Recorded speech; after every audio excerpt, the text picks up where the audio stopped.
할렐루야. 사랑하는 대강의 가족 여러분, 오늘 하루도 하나님의 말씀과 동행하는 삶이 되길 소망합니다. 오늘 함께 나눌 하나님의 말씀은 요한복음 8장 1절에서 11절 말씀입니다. 예수는 감람산으로 가시니라.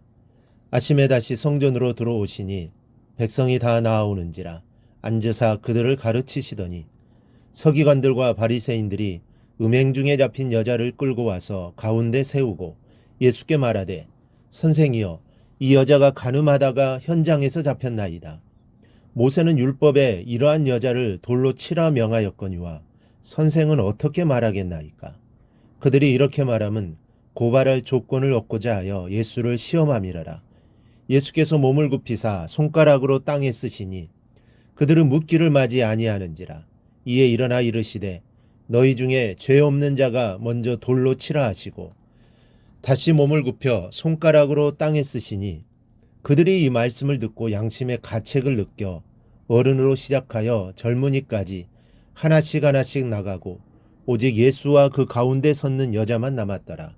예수께서 일어나사 여자 외에 아무도 없는 것을 보시고 이르시되 여자여, 너를 고발하던 그들이 어디 있느냐? 너를 정죄한 자가 없느냐? 대답하되 주여 없나이다. 예수께서 이르시되 나도 너를 정죄하지 아니하노니 가서 다시는 죄를 범하지 말라 하시니라. 아멘. 서기관들과 바리새인들이 한 여인을 끌고 왔습니다. 그녀는 간음하다가 현장에서 잡힌 현행범이었습니다. 그런데 아주 심각한 문제는 그녀가 율법에 의해 사형을 당해야 할 처지에 놓였다는 것입니다. 레위기 10장 10절 이하를 보면 간음하는 자가 있으면 반드시 죽이라고 명하고 있기 때문입니다. 그렇다면 지금 이 여인은 율법에 의하여 꼼짝없이 죽을 운명에 놓이고 만 것입니다.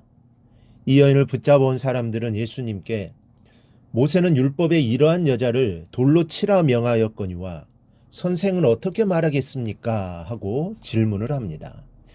정말로 난처한 질문이 아닐 수 없습니다. 돌로 치라고 말하면 사랑의 하나님이 어떻게 그렇게 말할 수 있느냐 하면서 비난을 할 것입니다. 그리고 더 나아가서는 로마를 도전하게 되는 것입니다. 왜냐하면 사형은 로마 제국의 승인을 받아야만 집행할 수 있기 때문입니다. 이런 상황에서 돌로 치라고 말하면 당장 잡아다가 예수님을 죽일 것이 당연합니다. 만일 용서해 주어라고 말한다면 이는 모세의 율법을 분명히 어기는 것입니다. 그러니 지금까지 예수님의 하신 말씀 전체를 부인할 수 있는 구실이 되는 것입니다. 그야말로 지금 이 상황은 예수님의 생사가 왔다 갔다 하는 순간입니다. 이때 주님은 말씀하십니다. 너희 중에 죄 없는 자가 먼저 돌로 치라. 예수님의 지혜가 번뜩이는 순간입니다. 먼저 돌로 치라는 것은 제일 먼저 돌로 치라는 뜻이요. 만일 그렇게 한다면 그는 로마의 법을 거역한 역적이 되고 마는 것입니다. 그러니 돌을 던질 사람이 어디에 있겠습니까? 그리고 또 하나는 죄 없는 자가 돌로 치라고 하셨는데 세상에 죄 없는 사람이 어디에 있겠습니까? 그러니 돌을 던지는 순간 그는 하나님 앞에서 매우 교만하고 악한 사람이 되는 것입니다. 결국 예수님의 말씀은 이 여자를 죽이지 말라는 것입니다. 오늘 이 말씀은 주님께서 우리에게 주시는 깊은 의미가 담겨져 있습니다. 먼저는 율법보다는 사랑이 앞선다는 것입니다. 율법으로 따지면 그 여자를 반드시 죽여야만 합니다. 그러나 주님은 그 여인을 사랑으로 감싸주라는 것입니다. 율법을 행하느냐 사랑을 행하느냐, 이 둘은 극과 극의 결과를 낳을 수밖에 없습니다. 율법을 지킨다면 이 여인은 죽습니다. 그러나 사랑을 베푼다면 이 여인은 목숨을 건지게 됩니다. 여러분, 때로는 율법이 오히려 사람을 해칠 때가 많습니다. 그러므로 사랑을 바탕으로 한 율법이어야 합니다.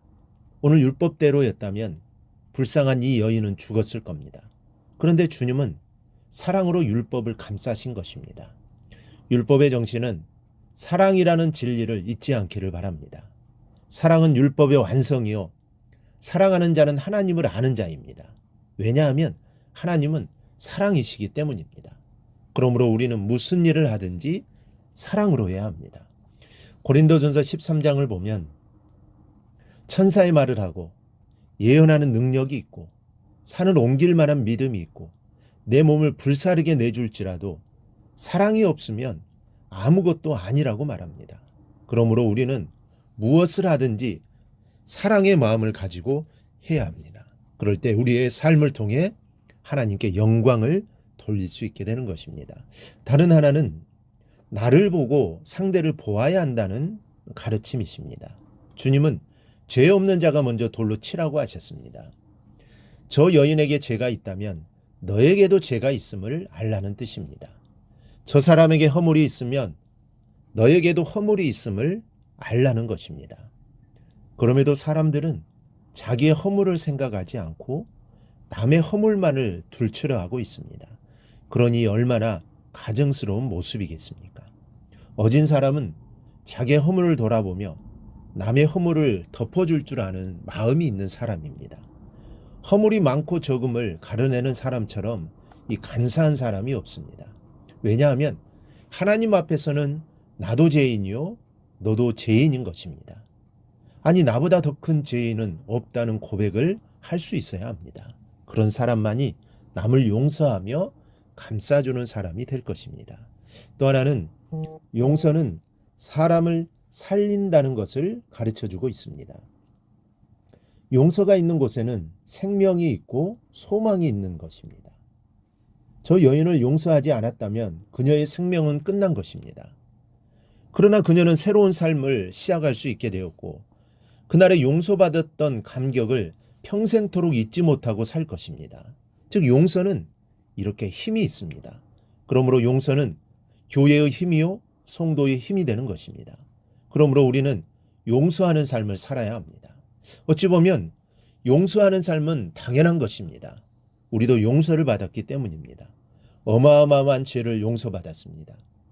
용서받은 것뿐만 아니라 하나님의 자녀가 되고 천국 백성이 되었습니다. 그러므로 우리 모두 내 자신을 바라보며 용서하는 삶을 살아갈 수 있기를 주님의 이름으로 축원합니다. 오늘 묵상한 말씀을 굳게 잡고 삶으로 실천하며 살아내는 대강의 모든 성도들이 되기를 축복합니다.